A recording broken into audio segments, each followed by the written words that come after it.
Today I'm going to show you how to make these firecracker decorations for 4th of July. So to get started on this craft, all you basically need is a can. I have two different sizes here. This was just a small like tomato paste can, and this is your regular size can that you get pretty much any canned good in. And you just want to wash it out and take the label off.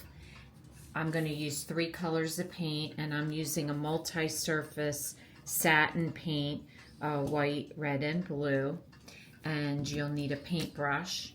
And then for the decoration part, I am using a rope cord, but you could do it thinner with just, regular thin cord, whatever you want to do for the top. And I will need a little bit of Scotch tape, some scissors, some fabric scissors, a hole punch, and for my decorating I'm using red and white star ribbon. I'm also going to put a blue star ribbon on that one, so I'll show you that.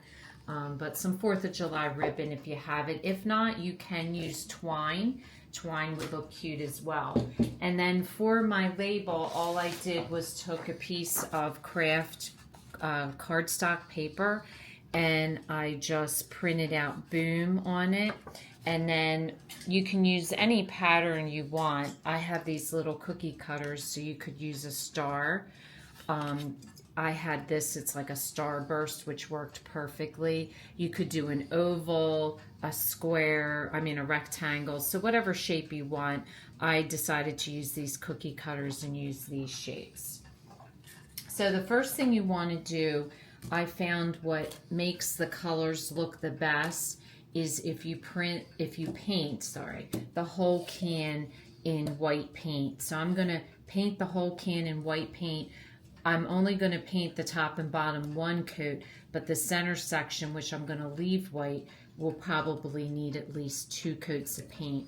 And if you have your lid, I use that to put my paint down on, so I have a little palette for the paint, so I just squeeze out a little bit of white paint, and that makes it very easy for cleanup, and it's a very handy way to put your paint out, so you can dip your paintbrush in it really easily.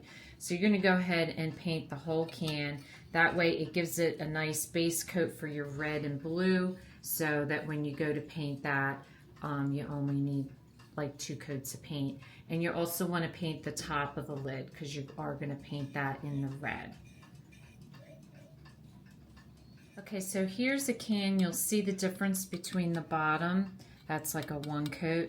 This is 2 coats of the white, so that's ready to go. And then what I did was I painted my red, and that came up really nice because it has the white underneath.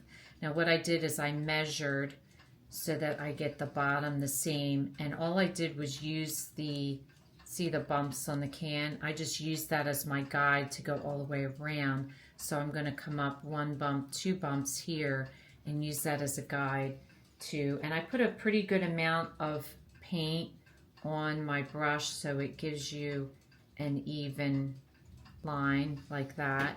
So just use the can as your guide, and then you just want to just take this all the way around.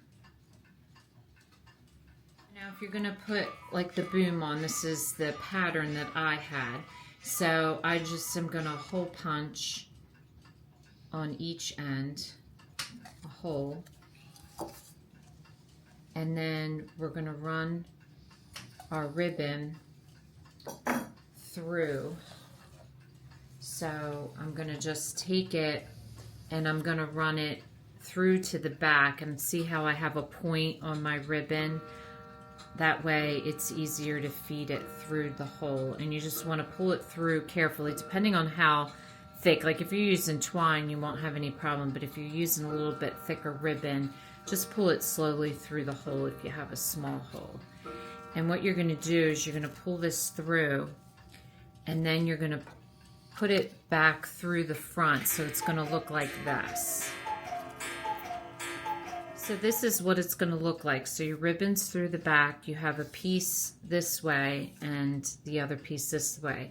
Then what I did was I just wrapped it around the can like this and then come to the front and just tie it in a bow. So you have your extra piece here to tie into the bow and wrap it around the can that way. So if you don't want to create a tag, or I like this where the little one doesn't have a tag, you could just do a 4th of July type ribbon and skip the tag. So I just wanted to show you the difference between the two. So the last step we have to do is glue our fuse onto our can, and I will show you how to do that. If you're going to use the rope, you could I like it twined up, but some people like to fray it, so either way. But be careful with your ends if you're keeping it as a twist, because it will untwine. So anytime you're going to make a cut, have some Scotch tape available and just wrap it around your cord. And then you're just going to want to cut right in the center. That way your cord doesn't untwine, and the cord that you're saving for later doesn't untwine either. So it just secures that end. So if you don't want it to untwine, then what I do is I'm just going to take the piece of tape off, and I'm going to hot glue this tip just so that it stays secure and doesn't untangle. So you just want to take your Scotch tape off, which I always seem to have a problem doing once I get it on. But once you get it off, I'll show you how to hot glue it. So you just want to run some hot glue on it. And then this is the one I'm going to put on my base. So you're just going to hot glue it right to the base. And then you're going to do the same thing on the other end. So then you're going to just hot glue this end, just put a little bit of glue. And then after that dries, just remove your tape. So this is a very inexpensive craft, and it's something that I think is really cute, unique for 4th of July decorations. So if this is your first time watching, welcome. Please don't forget to subscribe. If you want to receive future notification of posts, please hit the bell. And if you like this video, please give us a thumbs up. Thanks for watching, and we'll see you again soon.